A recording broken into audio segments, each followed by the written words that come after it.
Hello, today I'll be demonstrating Coltraco Ultrasonics Portapipe liquid level indicator designed for finding the liquid level in horizontal or vertical pipes or small cylinders or other containers.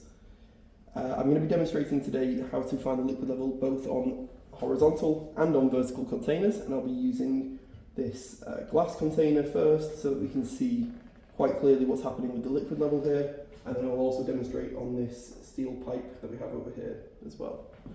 So to start with, I'll talk you through some of the settings on the device that might be relevant to your testing.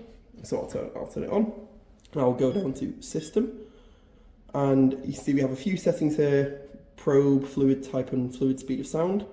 They won't be relevant right at this stage because we'll be asked to provide those as we start our measurement, so ignore those. Vessel diameter as well we will be asked for as we set up for a measurement. However, vessel material, vessel speed of sound, and vessel wall thickness are important if you want to get the most accurate possible results out of your Portapipe, and you'll have to go into the settings to change those manually.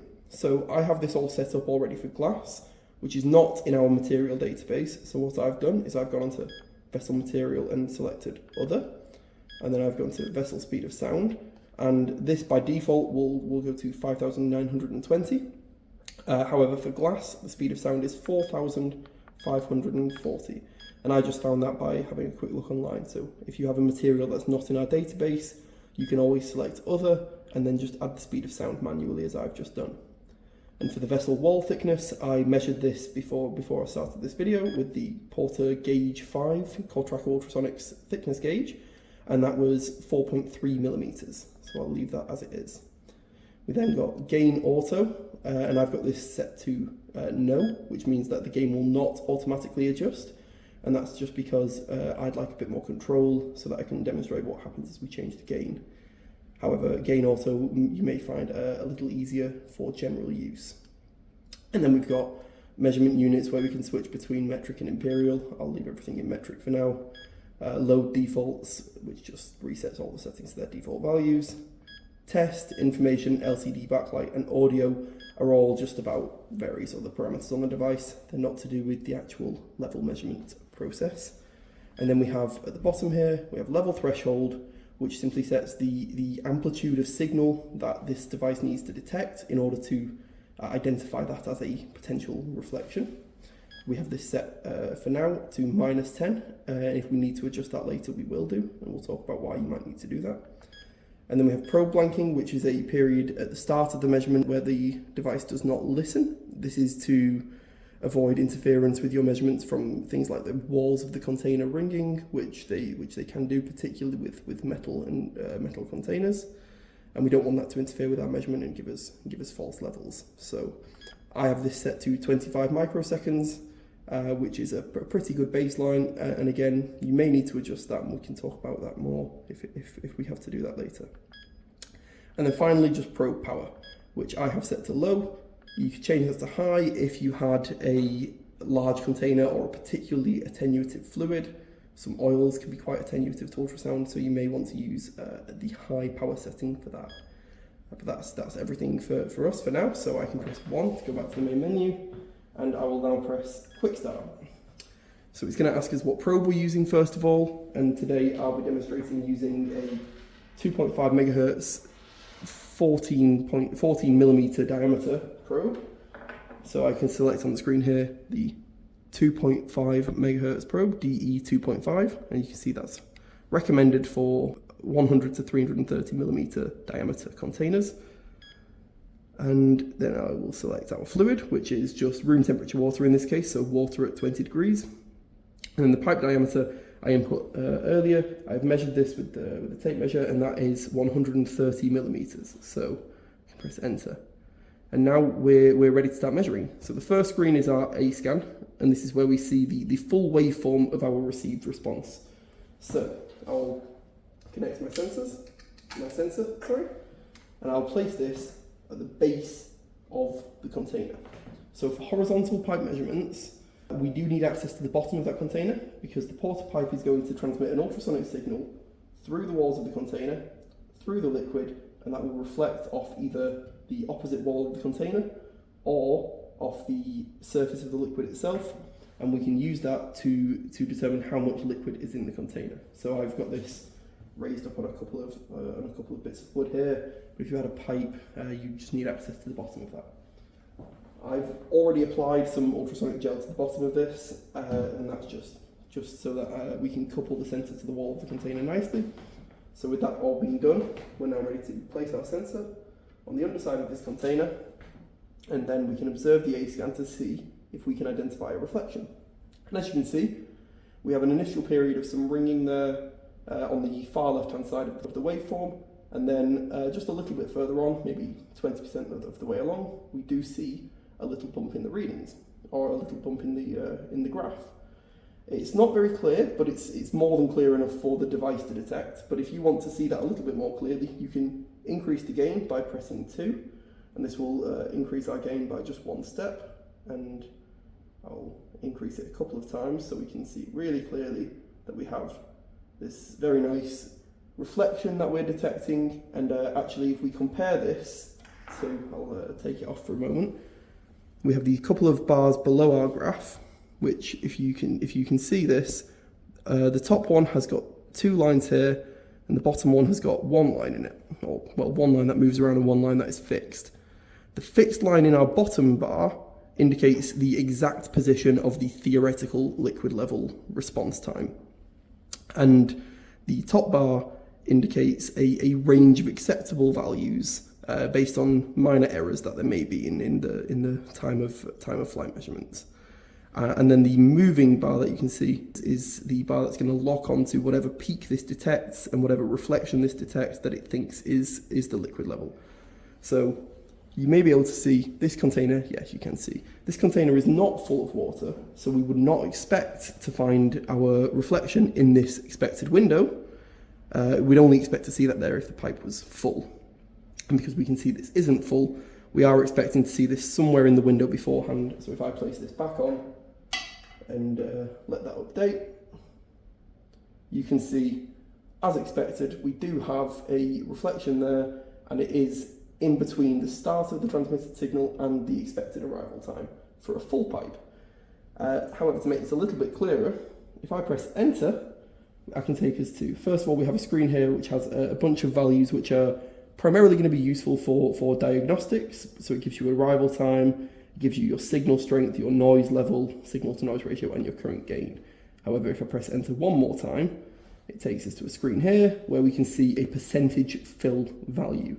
And as you can see, we're measuring this at 46.5% full, so just a little under half full. So what I will do now is I'll take the camera and I'll bring you down to the level of this container so you can see that we are indeed just a little under half full. So there we go. That's how you would use the Portapipe to find the liquid level in a horizontal container such as this. Now for a vertical container, the principle is going to be very similar. However, the way we actually do this is slightly different. We can still use the same values that we did before, or we can just use the A-scan, but the way we interpret these values will be slightly different. So what I've done now is I've turned this up onto its end, so we now have a section of essentially a completely full pipe until about halfway up, and then a completely empty pipe for the rest of that. So I've applied a good amount of gel here, making sure to cover the liquid level. So I've got a good amount of gel below and a good amount of gel above. And first things first, what you can see when I have this sensor just in air is that the values on our screen are just changing around randomly, and that's because if we go back to our A-scan, the device is trying to find a peak to lock onto, but of course we have no received signal, so it's just choosing the largest value that it can find at any moment, so that's going to vary a lot. And that's going to be quite important because that's, broadly speaking, how we're going to identify the level when the pipe is vertical, or the cylinder is vertical. So all I would do for this is I would place my sensor below the liquid level. Oops. And here you can see when I do that, we do indeed get a reflection. I can't apply much pressure without pushing this, so here we go. There we go. So we can see a reflection, and this time, if you can make that out, that reflection is indeed arriving in our expected window. So I could use this A-scan and see that I have my reflection here within the window, and then if I place the sensor above the liquid level, you'll see that I get no reflection. I get a little more ringing at the start because there's nothing to dampen those vibrations, but I get no reflection.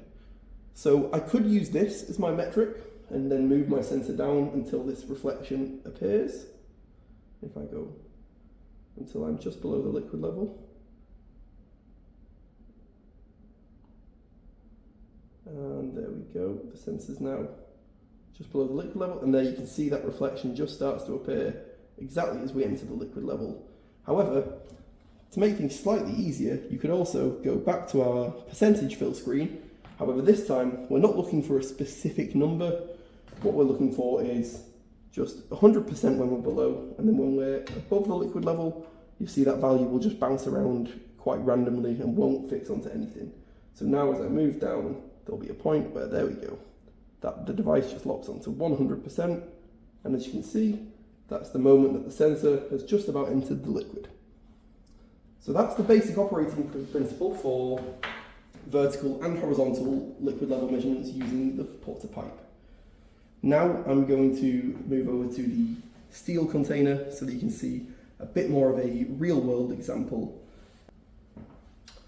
Okay, so I have filled this pipe up now to just about halfway full again. Now, of course, this time we aren't going to be able to see what's going on inside the container, but you've seen that the liquid level is just around halfway up the cylinder. So we'll see what we can do.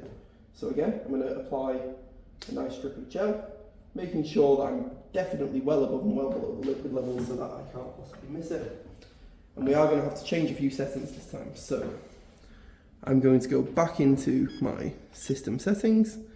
Now none of these will have changed. However, our vessel material is now carbon steel, and I can just select that. Now I don't need to mess with the vessel speed of sound for this one because that is in our database, so that's automatically set. However, the vessel wall thickness will have changed slightly. Now I know these pipes have got a 3mm wall thickness, so I'll change that to 3mm. I will leave gain auto off, and our level threshold, probe blanking and probe power will leave the same for now, and if we need to change those we will do so in just a little while. So I can go back to the quick start menu and I'll start again. So still using the 2.5 MHz sensor, no change there, still testing with room temperature water. However, the pipe diameter now has changed, so I'll quickly measure that.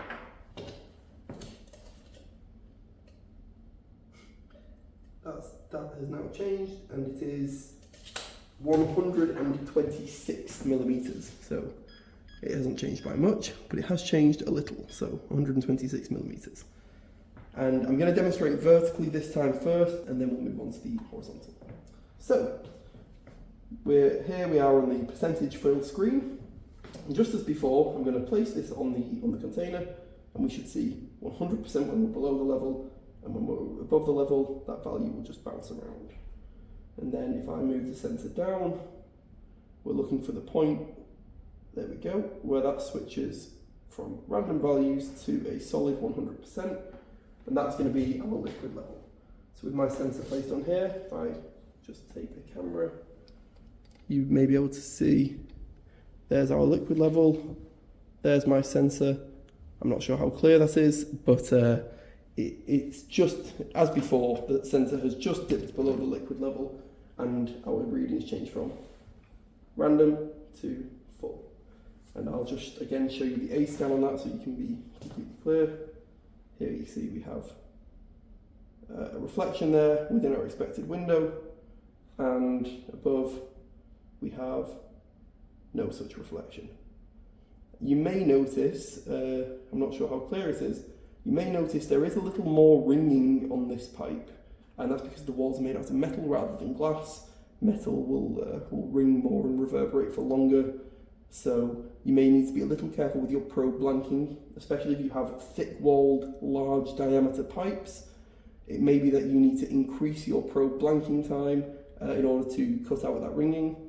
And the way you would do this simply is, or the way you would know if you need to do this, first of all, is If you're placed well below the level, and you can see that you have a reflection in your A scan, as we'd expect, but the device doesn't seem to be picking up on that, that would be an indication that your probe blanking is a little too low and is picking out something in the ring down of the container. And to change that, you would just press 1 to go back to the main menu, go into System, and then you could go down or up to probe blanking, and you would just increase this value. Now for us, it wasn't a problem, so I'll leave it as it is. I'm now going to seal up this container to the best of my ability and try and perform a horizontal liquid level test on this steel pipe. Okay, so I've now sealed up the pipe. Nothing seems to be leaking, which is good. And I've placed it horizontally here on these 2 blocks of wood again so that I can get access to the bottom. And I've got us here on our measurement screen again.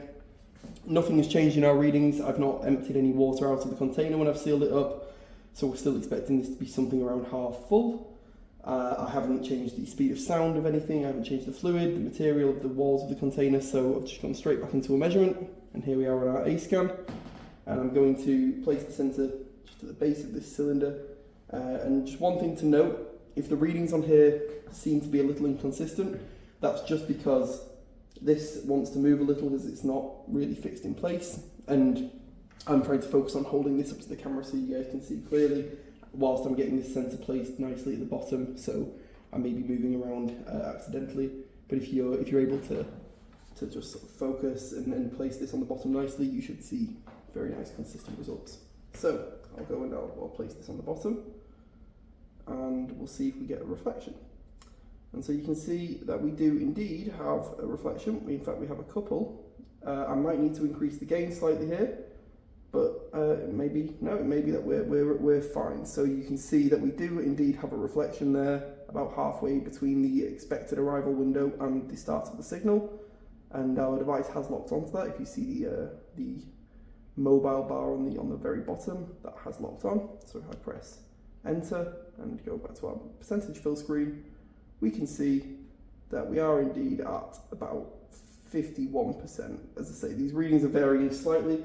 That's just because I'm moving things around slightly by accident as I'm placing this on there. But if we get that fixed into a nice place, we should be so 51 or 51% is looking about right.